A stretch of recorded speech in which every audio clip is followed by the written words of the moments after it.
And what's up, everybody? We're live on the Funhouse Tuesday night. Got my partner in crime, Dave O, right next to me Howdy. because I kind of have a hard time pronouncing his last name Dave-O's fine. because that's just me. I'm like a retard like that. It's all good. It's all good. But so we're here tonight. We're going to be talking about singers replaced in metal bands. Anybody's welcome to comment. The live chat should be up on both Facebook accounts. And we're going to be going live on Instagram in just a sec. Just going to check that real quick. And 3, 2, 1. And we're good on Instagram too. So, Want to give everybody another shout out? Let everybody know who we are? absolutely. I'm your boy, Uncle Fatty, John Vincent. Next to me, Dave Olivieri. I got it right this time. For years, I thought it was Oliveri. That's everybody, man. I grew up with that. Yo, it's your boy DJ Davo over here at Fatty's Funhouse. I'm from the TV show or the web channel podcast, 2 Mics, 2 DJs. You can find us on social media. Check it out. If you haven't seen it already, our last juncture together was with the Roar of L'Amour, Mr. Chuck K. If you're into heavy metal from the 1980s, Chuck was the head DJ at a very influential club in New York. We had a wonderful 2-hour interview with him. Strolled down memory lane. It was wonderful just catching up with him, seeing how he's doing. John met him for the first time. We're hoping sometime that with his health permitting, we can get him over here to the Funhouse for a live, in-depth interview. We're looking at probably sometime May, June-ish, depending on how things are in Chuckles Land. In Chuckles Land is no joke. But we wanted to continue with that rock and roll theme tonight. And because it's been in the news today, well, not today, but recently, we wanted to talk about classic bands that have changed their lead singers and our opinions of it, and maybe go down the little rabbit hole of some of the bands that had their lead singers changed, and maybe even talk about like whether they were more successful with the original singer, more successful with the replacement singer, or maybe they were just as equally successful with both. We got a few names on the list here, and I think it should be an interesting little chat. Yeah, so kicking it off tonight. So what do you think about the Van Halen, Sammy, David Lee Roth? You got Gary the Van Sharon. Hagar, you got the David Lee Roth camp. Now, I know a lot of it's going to depend on when you first heard Van Halen. Now, of course, I'm old. I heard them back when David Lee Roth was in the band. As did I. am partial to the David Lee Roth era of Van Halen, but I cannot say that the Sammy Hagar time was not quality, because a lot of great rock and roll came out of that time period. And as much as you might be, pro David Lee Roth or whatnot, you cannot deny that Sammy and the boys put out some great music. They absolutely did. And I know Gary Sharon from Extreme, a great singer. I know he did one album with him. I'm not really familiar with that album. I really wish I could comment more. If any of you guys have heard that album, leave your comments down in the comments section. Let us know what you thought of it. Maybe you could teach me something. Now, Gary Sharon was the last new member of Van Halen, aside from Eddie's son Wolfgang. Right. He did the one album. Right, Van Halen 3. Right. I heard a couple of cuts off of it. Not really sure of titles or whatever. He sounded good. He is a great singer. He is a great singer, energetic. I love him with Extreme. Absolutely. And he kind of has a little bit of Roth in him as far as showmanship goes. Okay. But Sammy, I mean, listen, He was with them for a long time. You can't deny that. I grew up on the Roth era too, but I was always a big fan of Sammy Hagar. I mean, he was the Red Rocker before he became, a member of Van Halen. Right. And he had an illustrious career with Montrose before that. So, I mean, again, Sammy coming on, I didn't see that coming. Like, again, a guy like David Lee Roth, who's a real showman, You know, and he also, if you listen to some of their older stuff, they had some of these like jazzy kind of like Big Bad Bill's Sweet William Now. Like those are cool tunes, but I wouldn't say those show Eddie Van Halen's astute guitar playing, you know? No, definitely not. And then, well, Ice Cream Man, that's always a Right, classic. Ice Cream Man. I don't think Ice Cream Man would have worked with Sammy. No. You know, I think that had to be a Dave song. So, my era, I prefer the Van Halen with the David Lee Roth. It's a little kitschier, it's a little goofier. I think Sammy was definitely a lot more rock and roll, more rock and roll than David Lee Roth was. But I got to give it to Dave, man. I am an entertainer at heart, and I do kind of miss the splits and, you know, some of the dumb shit he used to do on stage. Well, his showmanship is second to none. Yeah. That, And that again, goes without saying. not to take nothing away from Sammy. No, but when you're at a David Lee Roth Van Halen show, you were getting a show. Right. You know, Right. And you're right. Big inflatable microphone. If you could ride that bitch around the stage, I get it. You know, he was a Diamond Dave, you know what I mean? Diamond Dave. Crazy Shit was his middle name. This is true. Now, the next band on our list is Motley Crue. Now, most people realize that Vince was the main singer for most of Motley Crue's career, but there was a short window, and one album was released with singer John Corabi. And John is no slouch either. I mean, he's a guy, he's got deep rock and roll roots, and he's no slouch as far as his vocal and guitar playing abilities. That's true. So the question then becomes, well, which version of Motley Crue was more effective? Now, if you're a classic Crue fan, the Motley Crue album that John Corabi sings on is very different than any of Crue's earlier stuff. More street. More street. It was definitely had like a kind of a 90s sound. It was definitely an interesting direction. Less glam. Yeah. You know? But I thought it was an exciting time. I thought that they might put out more than just one album with John Corabi.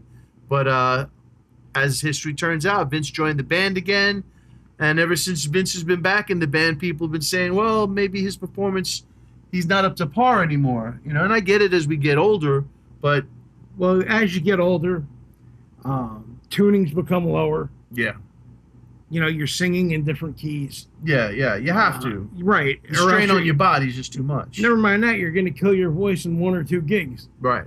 So if you don't do that, right, then your voice is just shot. You know? But I do have to say this, and I know there was a rumor about some of the guys in Crue maybe using lip syncing or guitar syncing or bass syncing or whatever the case may be. Backing tracks. I'm not against them, but they should not replace the lead track. You know, like if your lead singer can't handle it anymore, don't use a backing track. You know what I'm saying? Like, I can understand backing tracks are helpful to fill the sound, maybe even give you backing vocals that you don't necessarily have. But if your guy standing in the spotlight can't handle it anymore, maybe it's time for him just to take a break or step aside and let somebody else handle it for a minute. Well, look at it like this, right? Like, and this is in a lot of bands. Just because they can harmonize in the studio, don't mean they can get it right live. Right, that's a big point. Getting it right live is huge and a lot harder. Now, I mean, like, obviously you and I have been through a lot of concerts, I should say. Yeah. And, you know, the average person won't really notice it because they're not feeling the music. We're feeling the music, and we're listening to every little thing. And as DJs, it's part of like our DNA, you know, like, right. I know like most people just hear music and whatever's on is just fine. But, you know, when you're a DJ, you're listening for something special all the time. You hear tons of trash and you're always looking for that diamond, right? Yeah, absolutely. Something that's going to make a crowd go wild. Right. You know, and with Motley Crue and John Corabi's album, it doesn't get enough love. I got to be honest. That's a phenomenal album. I wish they would have done more with him. But, you know, as far as profitability, that's why Vince is back in the band.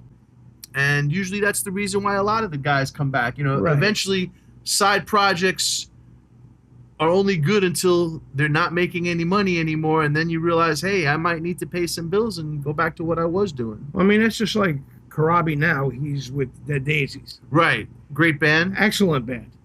You know, they got it. Yeah. You know, he even sounds great live. Yeah. John's a great singer. I mean, again, I've heard he's done acoustic shows too. And Yes. I really, really dig his vibe. I mean, again, I would have really liked to have heard one more John Corabi Motley Crue album. I really would have. Karabi actually did some acoustic stuff with Kiss. I wasn't aware of that. Yeah, they did like the Kiss cruises. Okay. And you know, he joined like certain members of Kiss up on the stage, which I believe was like Eric Singer, Bruce Kulick. Very cool. You know, they did, you know, stuff like Hard Luck Woman and, you know, Right. probably Beth. You know, more of the slower stuff, but they did it. It sounded great. Very And cool. actually, John was singing too. Very cool. I'm sure the other two. Yeah, he doesn't sound like Vince Neil, but I got to be honest, I really like that Motley Crue album. Hooligan's Holiday, that's a banging song. I mean, Right. any band that would have put that out. But And they also released an acoustic song, which was a slower ballad. I forget the name of it, but they did a video for it. oh, did they?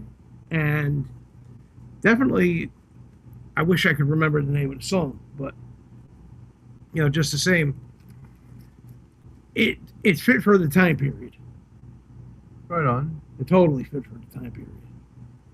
And you know, It was on that. It was on that Yes. album. Then I know I've heard it because again, when that album came out, I played it all the time. I really did. I was hooked on one or two songs, but as a body of work, I thought it was a solid Motley Crue album. Maybe not the traditional Motley Crue, but I definitely saw that was a possibility for Motley Crue in the future. right? But again, at that point, it was time for change. Right. You know, Vince was going through stuff, obviously. A lot of personal issues. I know he had a child that was very ill for a long time. Right. And that was going on. He had did that bout in jail. You know, but that was only like a month, but Yeah. that's enough to, you know, change your whole view on things. Right on. And then I believe it was a long while after Karabi had left the band that Vince was back in. Yeah, it was definitely a money play.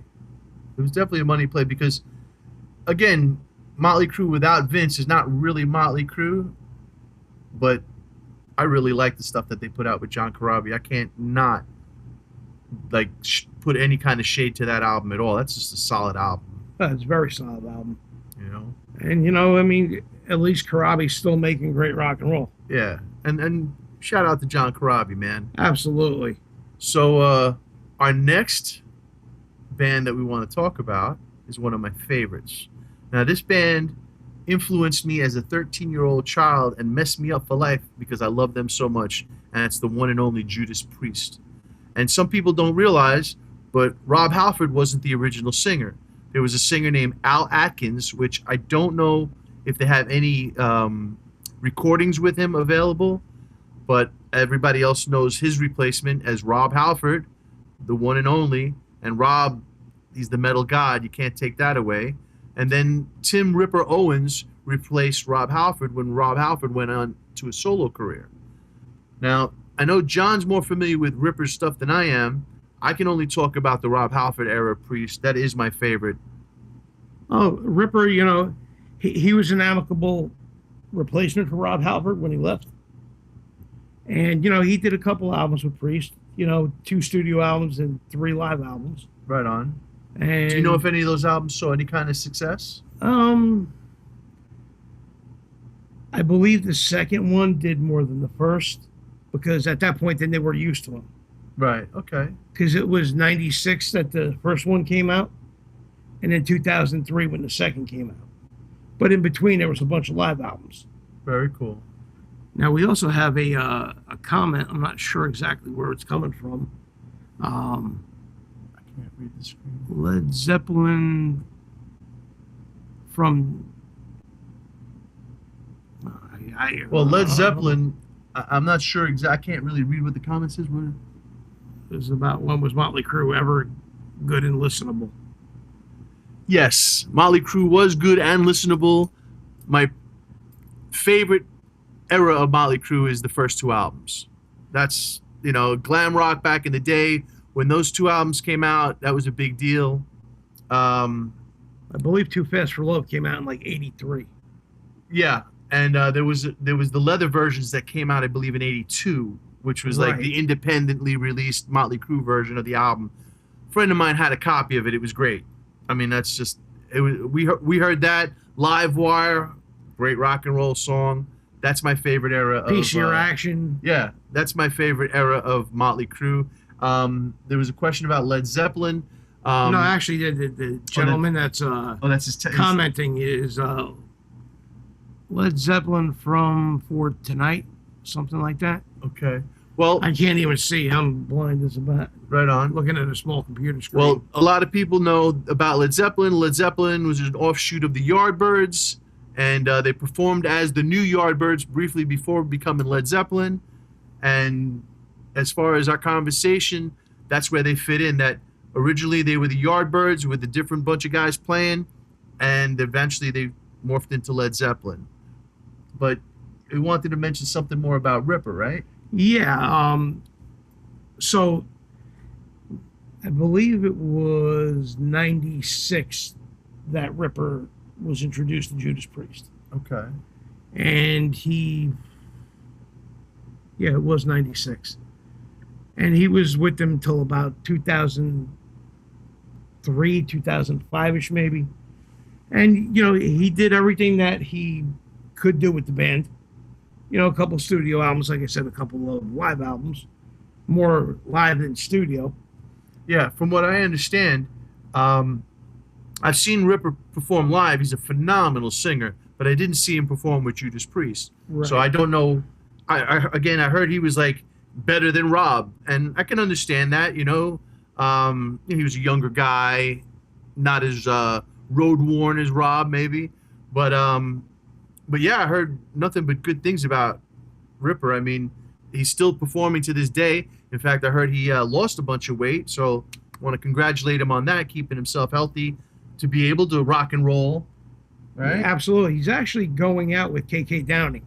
Oh, okay. With KK's Priest. Yeah. I haven't seen them yet. I want to see them. Love KK Downing. He's one of my faves. They actually did play locally here at Starland, I believe it was last summer.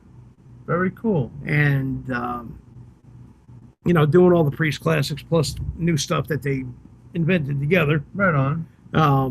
I also saw Ripper at Starland Ballroom back in, I believe it was 2017.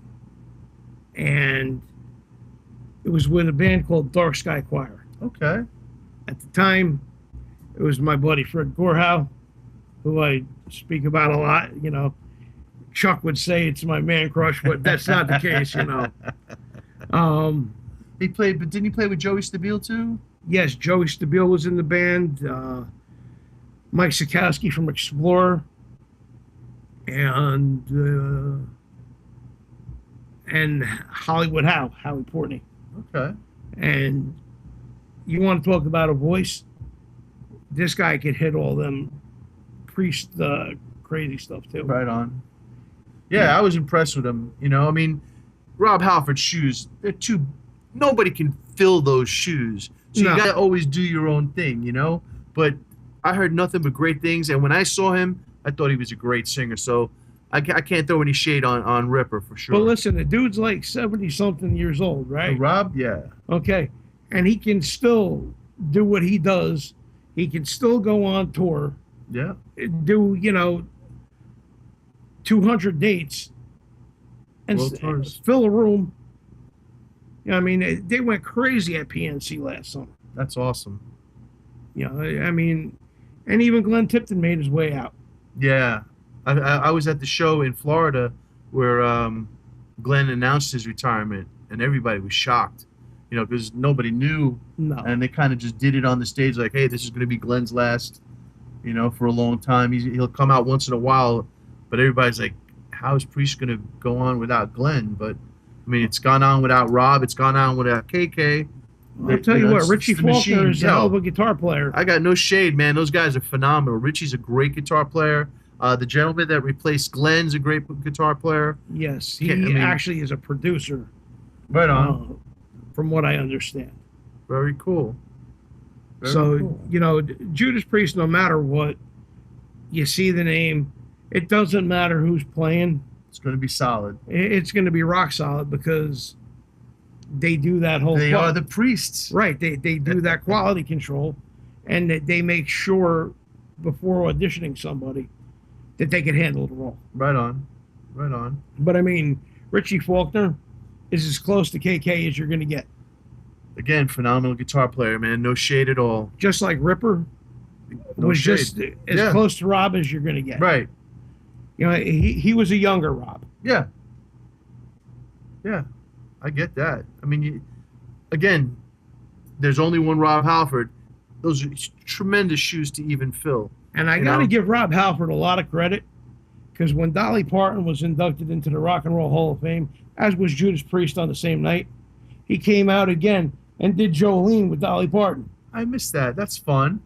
That's definitely fun. But also, you had Pat Benatar on the stage. You had Pink on the stage. You had Sheryl Crow on the stage, which Sheryl Crow gets in on everything.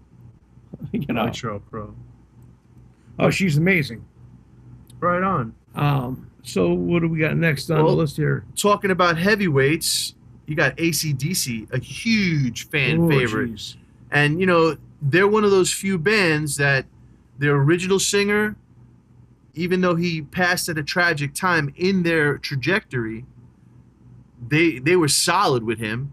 And then their replacement, Brian Johnson, well, that broke world records. I mean, AC/DC Back in Black, that's a worldwide smash, you know? Can't take anything away. And no. As was Dirty Deeds. Yeah. High Voltage. I mean, you know, solid albums before and after. You know, if you like your rock and roll, AC/DC is definitely one of the greatest rock and roll bands. Absolutely. They're hands down. I mean, some of the places that we've worked in over the years, you know, they were that grindy, what was needed. Right. That slightly sexy, grindy, mischievous rock and roll. Now, if there was anybody that could replace Brian Johnson, I would have to say, hands down, would be Jesse James Dupree from Jackal. I can see that. That would be fun. He would be the only one close. I mean, they did the thing with Axl Rose. Yeah. When he broke his foot and he had to go on stage in a wheelchair. Remember that shit? Yeah. But, you know, yeah, Axl Rose could definitely do it. But, you know. That wasn't a permanent thing. That was just a get through the tour type thing. The tour, right. Let me help you out kind of thing. But yeah, man, I mean, Bon Scott, legendary singer and performer. Brian Johnson, again, huge shoes to fill, and he filled them.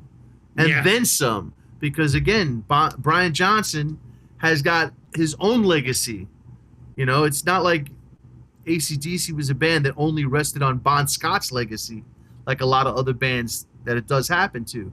Brian Johnson, he put his mark on their music, and everybody loved it. I mean, there was no denying that they're still a great band. You know, then you go to talking about the band itself.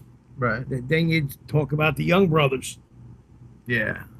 You know, unfortunately, Malcolm's no longer with us, but, you know, they were that iconic 1-2 punch. Oh, really? I mean, and especially because they were brothers. Like, that's it. I know it's going to sound corny, but when you're close to your brother like that, it's almost like you don't even have to say anything. You just kind of know what each other's thinking. It's a special bond. Yeah, it's just a special bond. And to be able to play in such a tremendously successful band with your brother, that's got to be such an amazing feeling. But, you know, they look like the type of guys to me that don't really look at the whole success of it. No, they're just too busy in the moment. They play, actually, more or less for the love of the game. They like playing music. Yeah. That's what they were born to do. That's what they were That's what they're gonna do. Well, High voltage rock and roll. yes, sir. And AC/DC. I mean, they're even touring this summer.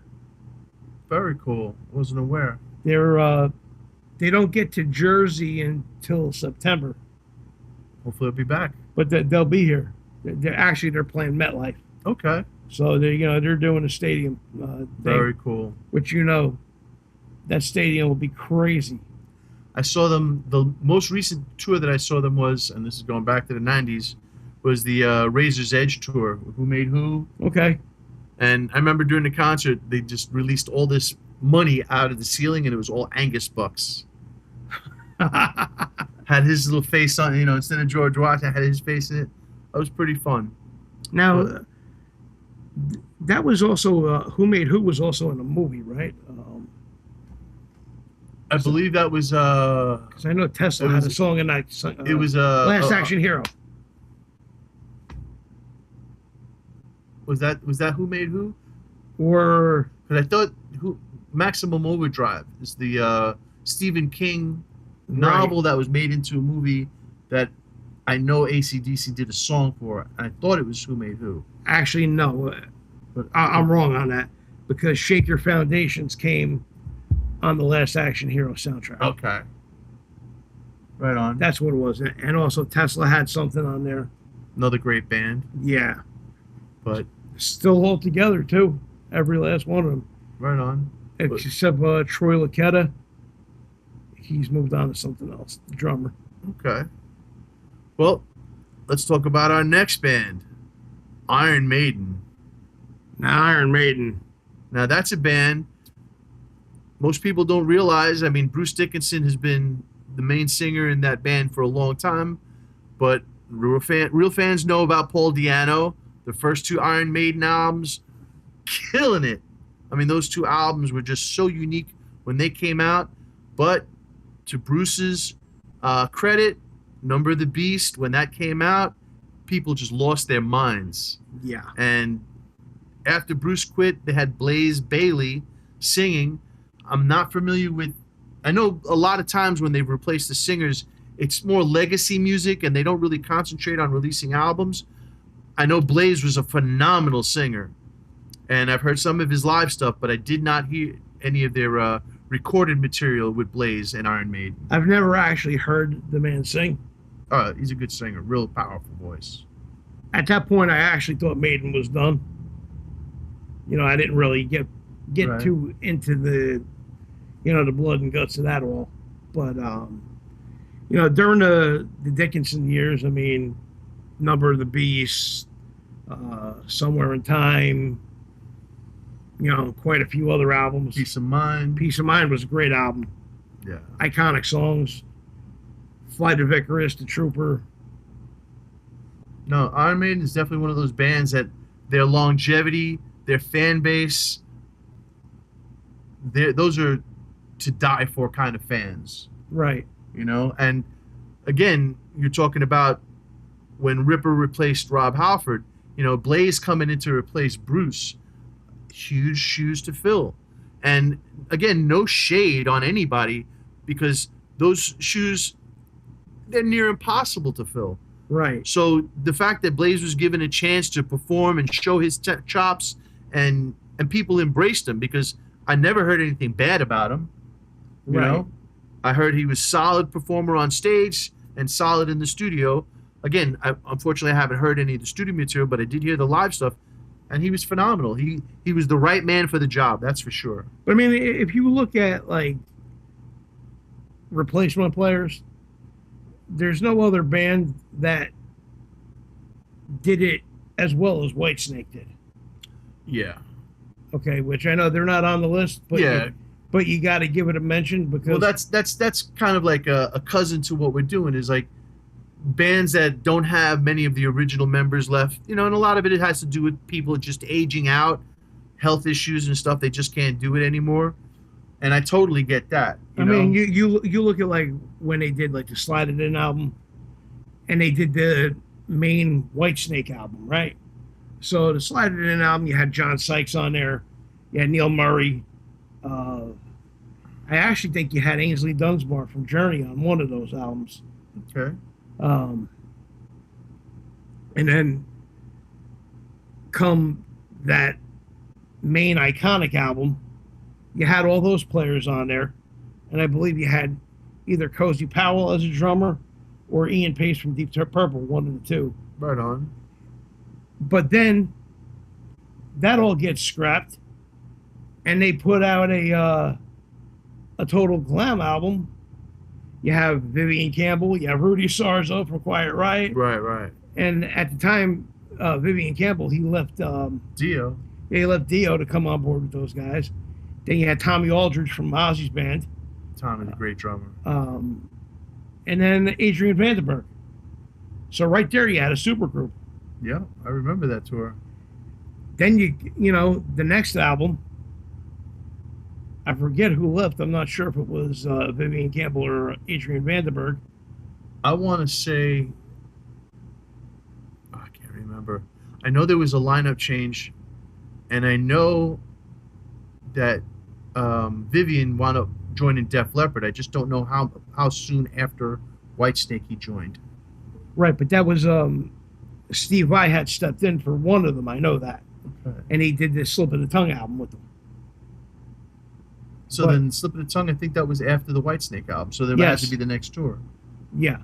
Okay. So at that point, with Def Leppard, I believe Steve Clark had passed at that point. It was either like 91, 92-ish. Okay. And then, oh, wait a minute. That timeline might be a little bit off. But either way, Steve Clark had passed. And there was a vacancy and Vivian filled it. Right. He came in. And then also, Vivian Campbell got sick a couple years back. I think you remember that. I don't. Well, actually, yeah, he had something cancer related. And in comes Steve Brown from Trickster. Oh, right on. He toured with them. Very cool. But he was basically, number two, but also if one of them wanted a night off, right, he was there.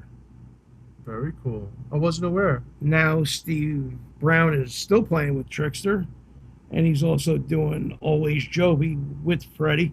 Right on. You mentioned that with our interview with Chuck. And he's also doing Wizards of Winter, which is like a TSO type of band. Very cool. Christmas metal. Very cool. Well, I know we're talking about replacement players and stuff like that, but the reason we're talking about singers specifically is that singers have such an impact. I mean, again, they call them frontmen for a reason. Yeah. That one guy can truly change the dynamic and the direction of a band. And our next band that we want to talk about is Black Sabbath.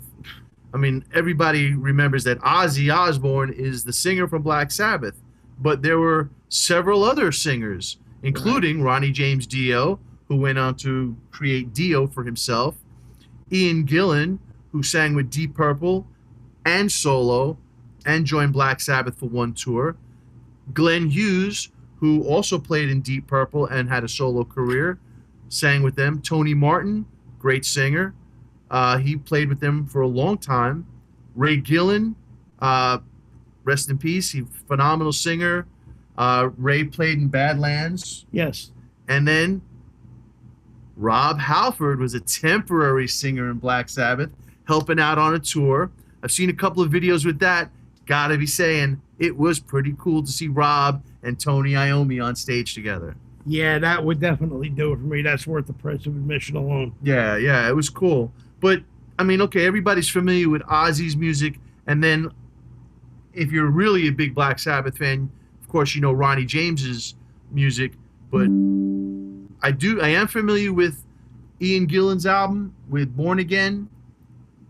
And the thing I want to talk about is when Ozzy left, Black Sabbath definitely had a specific kind of sound. And then when Ronnie James Dio came in, he changed that. Yeah. And I don't think Black Sabbath ever left that sound after Dio left. Because, again, the stuff that I heard with, like Ian Gillan Born Again, that album's got some great tracks. The production sucks, but it's got some really great tracks on it. Most Black Sabbath fans aren't even familiar with it. Again, Glenn Hughes, Tony Martin era stuff, the Ray Gillen stuff. It's lost to a lot of the Black Sabbath fans. This was the time, like in the 90s, when, you know, they just couldn't find their footing in the rock and roll community.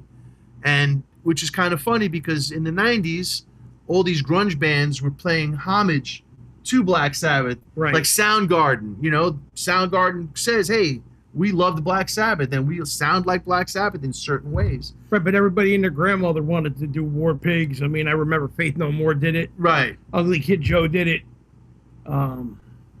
There was somewhere else along those lines in there. But what I'm saying is there's definitely a divide, like the Van Halen. You either like David Lee Roth or Sammy Hagar, even though Jerry Sharon is in there as well. Most people only remember Ozzy and Ronnie James Dio.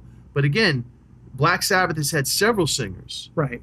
And, you know, again, no shade because Tony Martin, solid fucking frontman and singer. Ray Gillen, solid frontman and singer. No shade at all. You know, unfortunately, the albums that they performed on didn't do well commercially.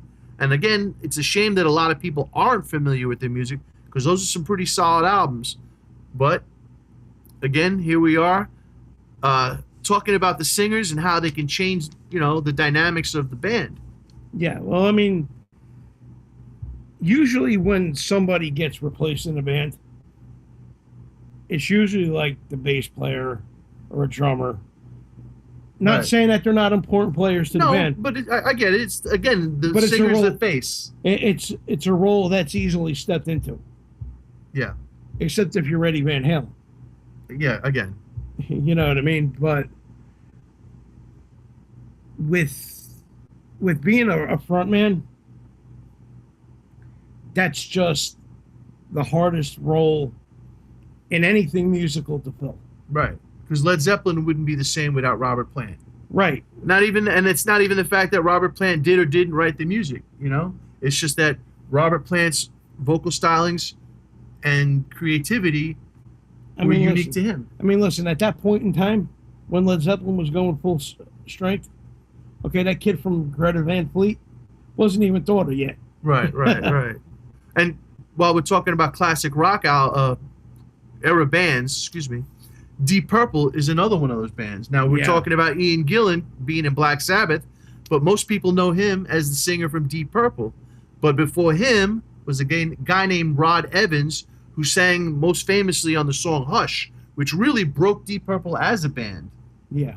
You know? And then once Ian Gillan was in the band, I mean, Smoke on the Water, My Woman from Tokyo, you know, just... Can't forget Highway Star. Highway Star. I mean, you just can't, you know? A lot of people don't realize that after Ian Gillan left, you had David Coverdale and Glenn Hughes both singing. David Coverdale was more the front man than Glenn Hughes because Glenn was playing bass, but still they shared vocal duties on Deep Purple's albums, and they were almost as successful as the Ian Gillan version of Deep Purple. There were also different band members that came and left, as far as like when Richie Blackmore left, Mark Bolan was playing guitar. But again, we're sticking to the singers because those are, for lack of a better expression, the face of the band. Right. You know, their vocals do, again, like how John Corabi, his music with Motley Crue is very different than the music that Vince Neil and Motley Crue put out together. Deep Purple went through the same thing. The different variations of Deep Purple, I feel they got better, but due to the 70s being one hell of a drug, they all fell apart. Yeah. You know? That's true. So, I don't know, do you have any favorite Deep Purple songs? Or I really like the reunion album, Perfect Strangers. Saw that tour. That was a phenomenal So that tour. was 84. Great album. I was all of in 8th grade at that point. That was a great album. And yeah, it was a great tour. I got to say, I'm glad I got to see that tour because that really was the consummate Deep Purple. I was in the press boxes Oh, cool. at the old Brendan Byrne Arena. in the Meadowlands complex. And that was actually my very first concert. Very fun. And then I saw them again, I'm going to say it was 88, 89, when Guns N' Roses, it was Guns N' Roses, Deep Purple, and Aerosmith. Oh, that's a cool lineup. And it was at Giant Stadium. Everybody who was anybody was hanging out in general admission. Right on. And up in the stands and all that. You know, I was actually hanging out with the guys from Anthrax. Fun. Yeah. I think I smoked a joint with friggin' Frank Bello and Charlie. Very fun. And, you know, that was actually that was the day the Paradise City video was shot. Oh, yeah? Yeah. Very cool. You know, you seen like the whole swinging cameras and everything, you know, going out, you know, over the audience and then zooming back into the stage, you know. You didn't have what you had today. I hear you. I hear you. Which today would probably be all drone footage. I'm guilty. But hey, you mentioned Anthrax, so let's talk about Anthrax real quick. Okay. Now, a lot of Anthrax fans know about Joey Belladonna because he's their longest singer. And some people might even know that John Bush from Armored Saint, Yes. he sang with them. But Neil Turbin was their original singer. He sang with them on their first album. Joey came in, and they blew up. I mean, I got to give props to Joey. Another great front man. He was the right man for the job at the time. And truly, his era of Anthrax is the one that's going to be remembered. But I got to shed props to John Bush. Yeah. Because that album that he plays with them on is banging. Yeah. And I don't think it got enough credit. Again, like that Motley Crue album with Karabi. The Bush album with Anthrax is banging. And I do love Joey Belladonna. Well, I mean, you know, you look at the songs. I mean, you go back to the Armed and Dangerous album. Armed and Dangerous, Medusa, AIR. Then Among the Living. You know, everything off of that. Partial A Fistful of Metal. Yeah, that was an EP, if I'm not mistaken, right? Then what was the State of Euphoria? That was a little on the lighter side, but more commercial. Still, they were just such a great band. I mean, well, yeah, I mean, all the songs are just every concert I saw with Anthrax, and most of them were at Lemoore. Right. Man, they just whipped the crowd into a frenzy, and I was always so much fun to watch them do that because these guys, that everybody that went to see them play, wanted to be there. Right. You know, it wasn't like, oh, who's this band Anthrax? I think I'll just show up. No, everybody was at that show, and they knew that they were going to have a good time. Absolutely. I mean, you know, you had your core back then. You had Metallica, you had Anthrax, you had Slayer. There were so many more. You had Megadeth in there. Yeah, you had Megadeth in there. And then, of course, you had the East Coast guys. You had Overkill, Anthrax again, you know? Actually, Overkill and Testament just played locally. Yeah, Starland. Yeah, last Saturday night, I believe it was. Heard it was a badass show. It was packed. Right on. I didn't go, but I know you couldn't get in there. Yeah, they were sold out. It was sold out. But while we're talking about Anthrax, you can't talk about Anthrax and not talk about Pantera. This is true. So everybody knows that Phil is the singer in Pantera, but at one time there was a gentleman by the name of Terry Glaze. And that was when they were doing their glam rock phase. Yes. Have you ever heard any of the music from that era? Yes, I have. And what's your opinion of it? It's not them. Well, definitely not them. But was it any good? It was okay. It's okay. All right. Well, then they definitely made the right decision by getting Phil in the band. Right. Because everything they did that. Well, the thing is, they changed it up 1,000%. Yeah, they definitely went in a different direction. You know, the heavier. They sounded great. Yeah, exactly. And, you know, Phil was just a roar in his own right. I got to work with them at the Fast Lane in New Jersey. Asbury Park. Yeah, the Cowboys from Hell tour. Mm-hmm. Man, I mean, really, it was interesting to see them in a nightclub. I mean, I've seen them in the arenas, but in a nightclub setting, I mean, again, people were just losing their minds, and they were phenomenal. Well, that was just like the Fast Lane used to run battles of the bands all the time. Yeah. And that was like their Sunday night showcase, right? Well, the nights I worked was on Saturdays, so they would like the promoter at the time. It was Brian Nelson. Yes. And he brought in Soundgarden. He brought in Pantera.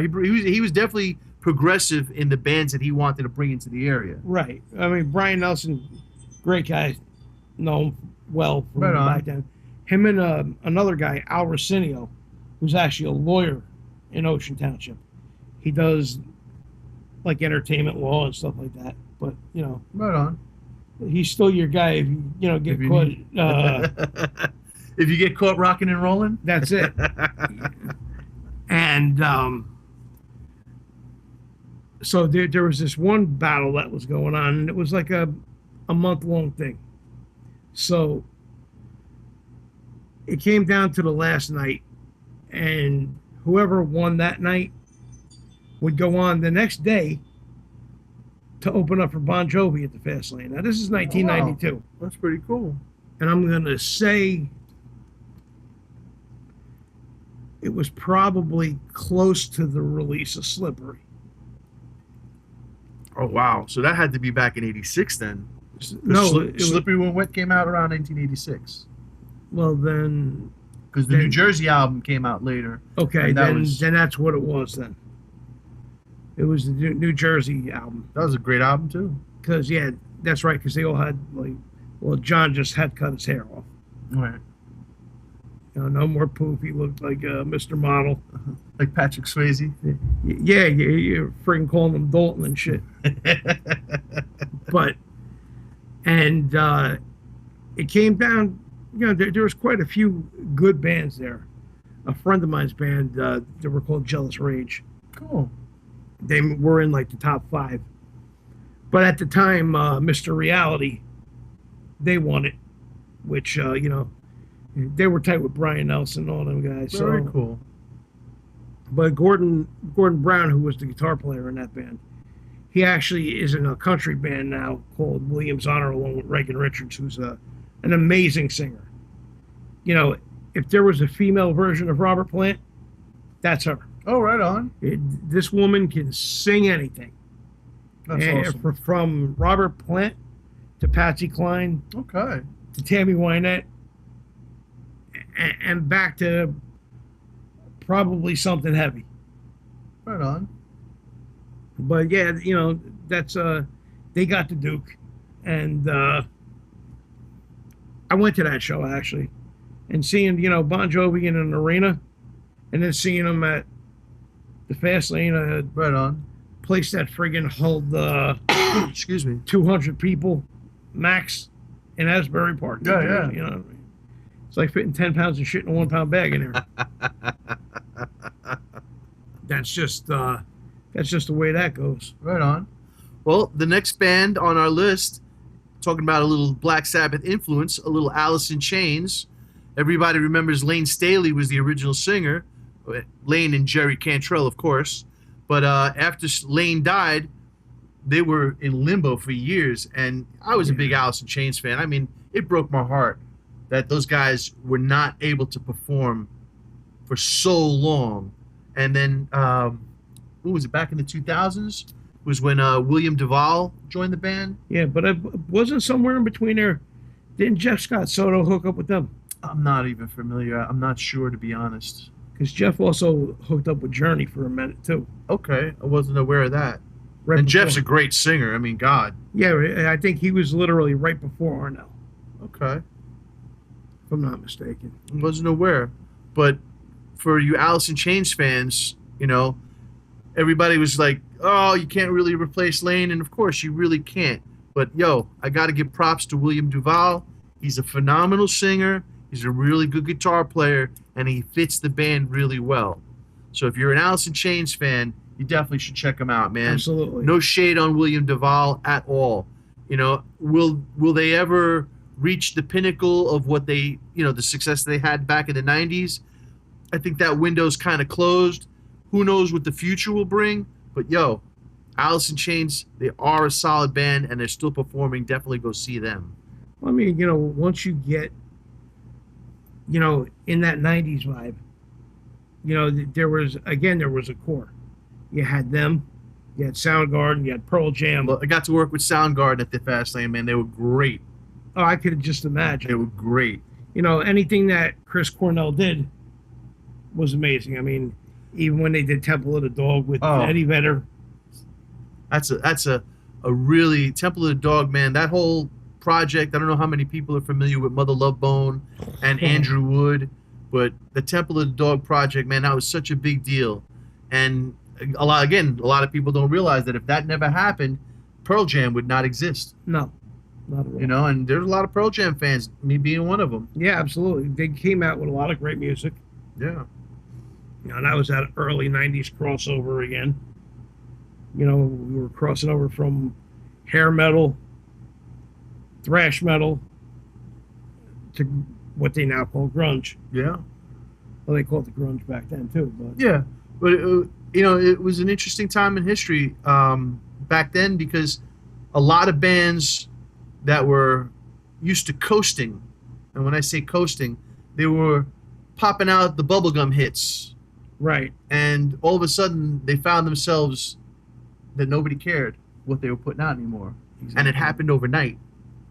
And it happened, again, fast, that people's heads spun. Like, everybody started scrambling to try to make some kind of a grunge album. And some people were successful with it, but most people weren't. There was this one band, and me and my friend Dominic still make fun of it to this one day. It was called, forget what the hell. They had a real stupid name, but they sung a song called, like, it was either Vaseline or Gasoline, and it wasn't Stone Temple Pilots either. No, and it kind of Glycerine. No, that was Bush. Yeah, that was Bush. Okay, but it sounded like some shit you'd hear of like Sesame Street. Okay, I'm not familiar with it. What the hell was the name of this band? I'll think of it probably when we're off the air. Just shout it out. Yeah, I'll be singing this shit in my sleep tonight. That's funny. Well, going back to the 80s and 90s, let's talk about Skid Row, because we're going to be talking about something about Skid Row, well, about one of the related to it. Yeah, related to Skid Row. That's the word I was looking for. But Skid Row, their original singer was a guy named Matt Fallon, who also briefly played with Anthrax. Sebastian was his replacement. And then after Sebastian, you've had John Corabi, who sang with Motley Crue also, Johnny Solinger, and Eric Gronwall, who recently left for health reasons. And currently Skid Row is in the process of looking for a new lead singer. And I know John's been following that journey, so I'm going to let him talk about that. Yeah, I'll tell you, not for nothing, what Skid Row has done, they partnered up with Sweetwater, the music company that sells guitars and, gear and all that kind of stuff. Right on. And they're sponsoring the whole singer search. Is it like a reality show? Like, are they showing the backgrounds of the guys, or they're just showing the auditions? They're just showing basically people taping themselves. Okay. Whether it could be like, let's say, a setting like this, or a sound stage, or whatever the case may be. And they're really doing like the same couple songs. They're doing Monkey Business a lot. That's a hard song to sing. They're doing Youth Gone Wild a lot. It's another hard song to sing. 18 in Life. See, Sebastian's got some big shoes to fill, man. I mean, I know Johnny was a really good singer, and I know Eric was with them for years. Well, actually, Eric was only with them for a couple years. Oh, really? I thought he was in the band longer than that. No, he started out actually doing a lot of YouTube stuff. Okay. And the last thing he did before he joined Skid Row was a cover of Nilsson's Without You. Great song. And believe me when I tell you, he could hit everything that Sebastian Bach hit. Wow. Okay. But doing something like Nilsson, which is, iconic 70s type stuff, you know, that's a heartfelt song. You know, and Mariah Carey did it as well. I didn't remember that. That's funny. And, you know, those like big screams at the end. Yeah. He belted out. Bone chilling. But you can't forget also, after Eric, Skid Row still had some shows left. That's right. Lizzie Hale did. She stepped in. Yeah, and she nailed it. I was gonna say I heard a lot of great shit about Lizzie. I've seen her play with her band. Yes. She's great, and I bet you it was a lot of fun seeing her play with Skid Row. And I'll tell you what, you know, not for nothing, Lizzie Hale does a lot of covers. Okay. They recently did Shooting Star Oh yeah, from Bad Company. great song. You know, she just takes the stuff and makes it her own. Right on. You know, she did All I Want to Do Is Make Love to You from Heart. That's a great song. You know, and she did it her way. And her way worked. She even did some Lady Gaga stuff. Cool. She did a version of Separate Ways with Chris Daughtry. But the Journey song? Yeah. Very cool. Killed it. Both of them together. It was like a power duo. Right on. You know. So now let's get to So what's in the news currently. the news, the whole reason why John and I said, hey, let's talk about this is in rock and roll, the big news, Twisted Sister will be performing with Sebastian Bach, replacing Dee Snider. And I know a lot of people have mixed feelings about this. Now, I'm going to let John talk for a minute because I'm going to say what I got to say for after you're done. Okay, so What do you think about it? I think that if somebody could do it, it is Sebastian Bach. I agree. But I'm going to have to say Sebastian Bach 20 years ago. Okay. I'll give you that. Don't get me wrong, I've seen him over the last couple of years. There's energy there. Here was this kid that came into Skid Row. He had the looks. He had the voice. You know, he had everything. He came over from a band called Madam X, which he was in with Roxy Petrucci from Vixen. Right. And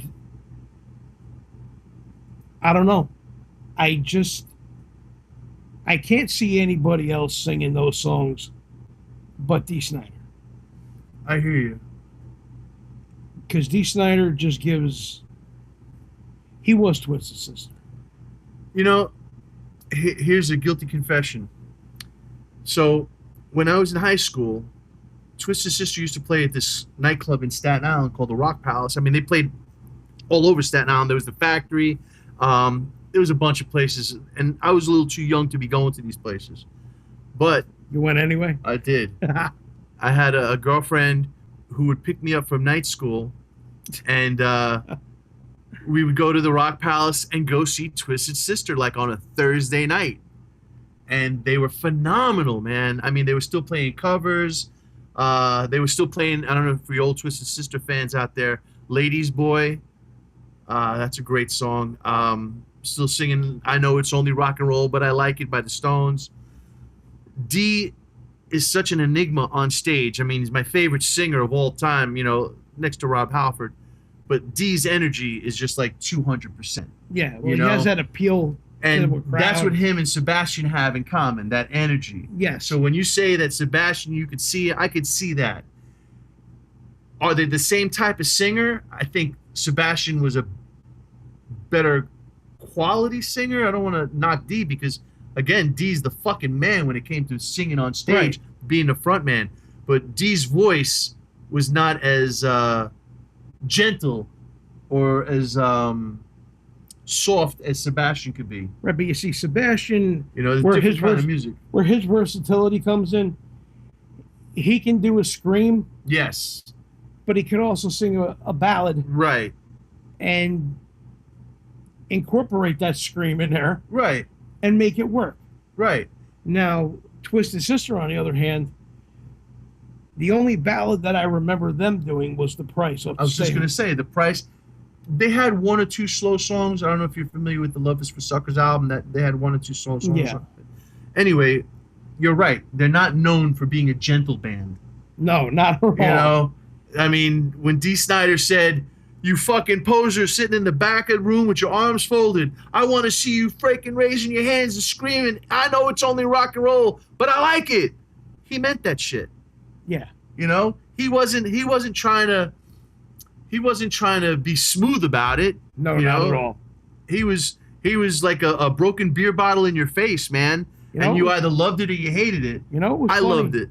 He also did that show Wife Swap. I never saw it. That's funny.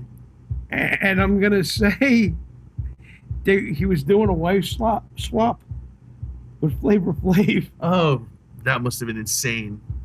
You know, it was probably, you know, not too long after the Bridget Nielsen thing with Flavor Flav. Oh, really? Okay.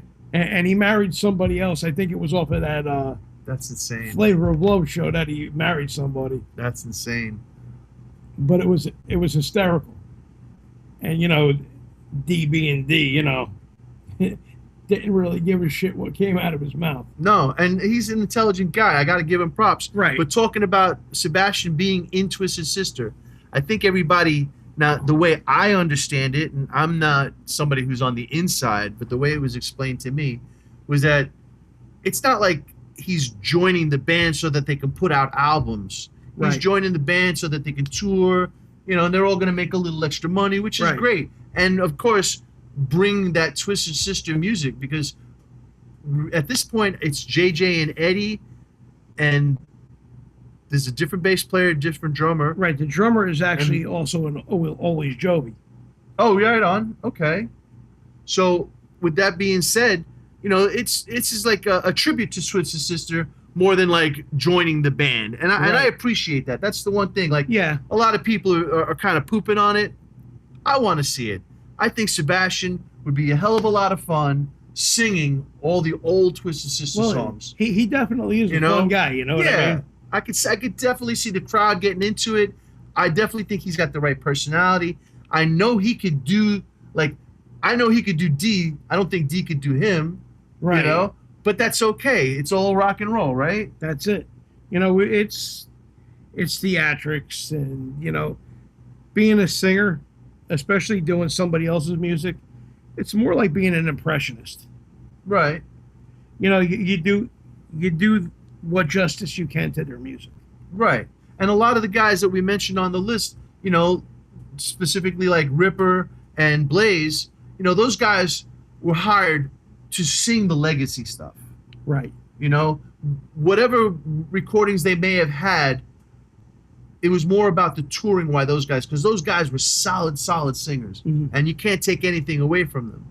But they would definitely, as opposed to like Brian Johnson, when he was hired, he was in AC/DC as a member.